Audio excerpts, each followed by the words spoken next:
Hello guys, what's up? Welcome back to my channel. Today we are doing a full makeup tutorial on this look. It is inspired by a look that Patrick Ta recently posted, and it's just this really intense tangerine eye. I wanted to also give you guys lots of tips and tricks on how you can make a look like this really wearable by keeping the skin approachable and the lips really simple. So yeah, I don't know. I just wanted to recreate this look for you guys because I'm loving tangerine tones right now. So before we get into it, I would love it if you guys would subscribe just so you can stay updated whenever I upload my next video for you.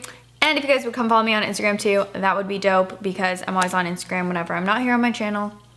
We can get into this tutorial now.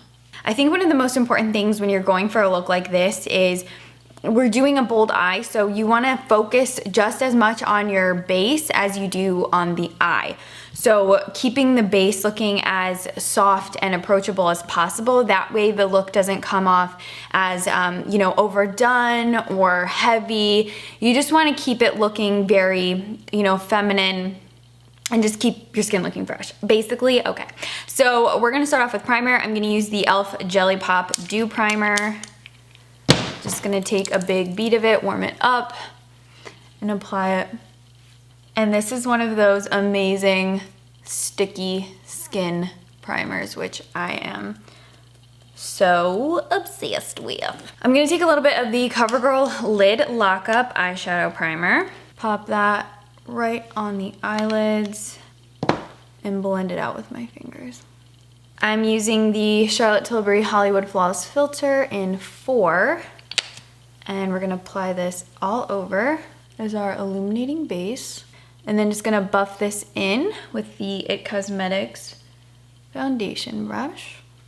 I went on a zit popping spree last night. Hey yo, so there are so many little popped pimples all over my forehead. Love that for me. For foundation, I'm gonna use the Hourglass Vanish Foundation in Warm Beige. You only need the tiniest bit of this foundation. It is one of the most full coverage foundations I own and one of the most full coverage foundations I have ever tried. So I like to control the amount of coverage that I get by just working with really tiny amounts. But I mean, look at that. That was barely any product and I already have so much coverage. I'm gonna put a little bit on my eyelids too, just to keep everything nice and cohesive. I'm gonna pop a little concealer on. I'm using Ginger from NARS. Just right under the eyes for right now, because then I don't have as much of a gap between my eyes and the concealer. I just think it helps things look a little bit more put together. But you can also wait until the end and do concealer if you want. I still will do a concealer touch-up after we do the eyes, but I think this just kind of helps make sure everything looks a little bit more put together.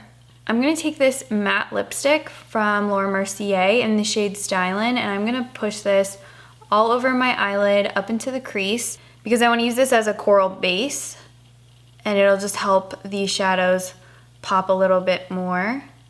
So just kind of all over the lid, up into the crease a bit, and then just gonna blend that out and push it in with my fingers. I'm gonna take a blending brush from Makeup Addiction and just use this to further blend out the edge of that so that it's as soft as it can be.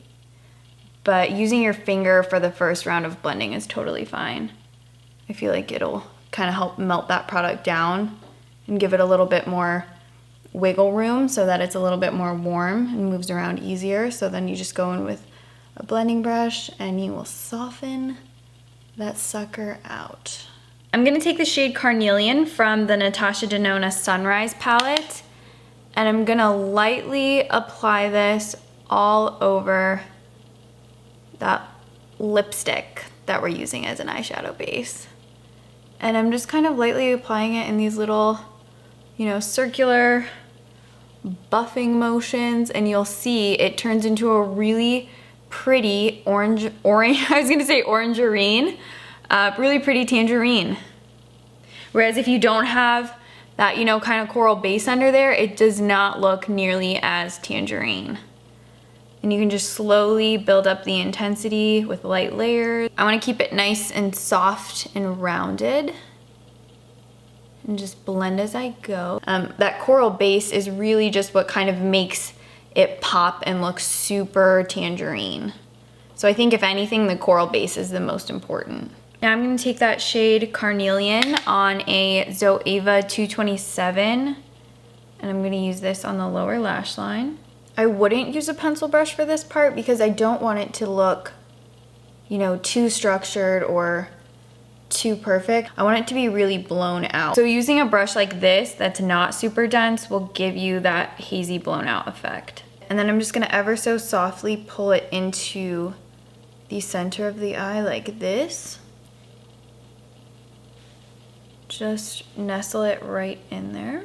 I'm gonna take Morning and I'm gonna apply that right lightly under the arch of the brow. Not a lot because I don't want it to be really stark against these colors. I just want a little bit of lift in the brow area. I'm gonna take the shade Agate on a Nabla Precision brush, and I'm just going to lightly pop that on the inner corner just to brighten up the look a bit and kind of open the eye.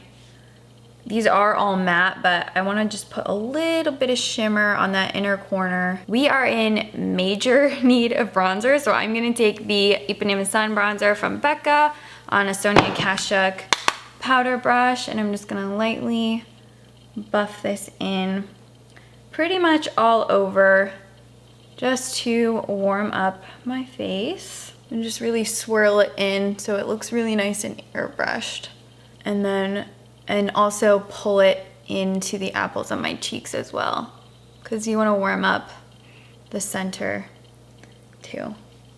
I'm just go around my mouth. Just a light dusting, but I concentrate the color of the bronzer around the perimeter of my face. I'm gonna skip blush for this look. I just personally wouldn't put blush on with this eye. I don't know, just a personal preference thing. If you want to do blush, you totally can. I'm going to highlight the skin with the Marc Jacobs Glow Stick, Spotlight Stick, I'm sorry.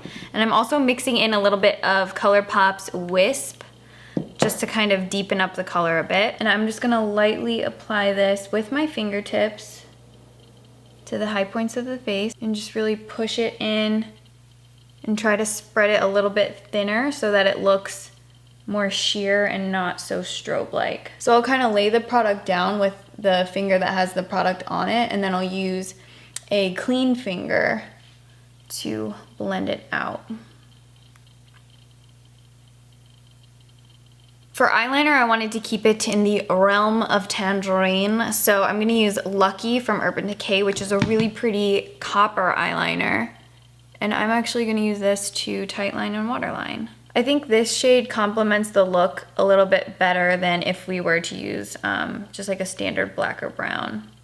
This just plays a little bit nicer with the color family. I'm gonna pop on some of the Milk Kush Brow Gel. This is always a good one. This is in Hydro, which is the clear version. First layer of mascara is going to be Waterproof L'Oreal Voluminous, just to give the lashes a nice base, and this will keep them curled because otherwise my eyelashes go completely straight. And then right over top for some extra volume and va-va-voom, just for like that false lash effect, I'm gonna use the Laura Mercier Caviar Volume Mascara. And I'm just gonna layer this right on top while the lashes are still wet so that the mascaras really mesh together.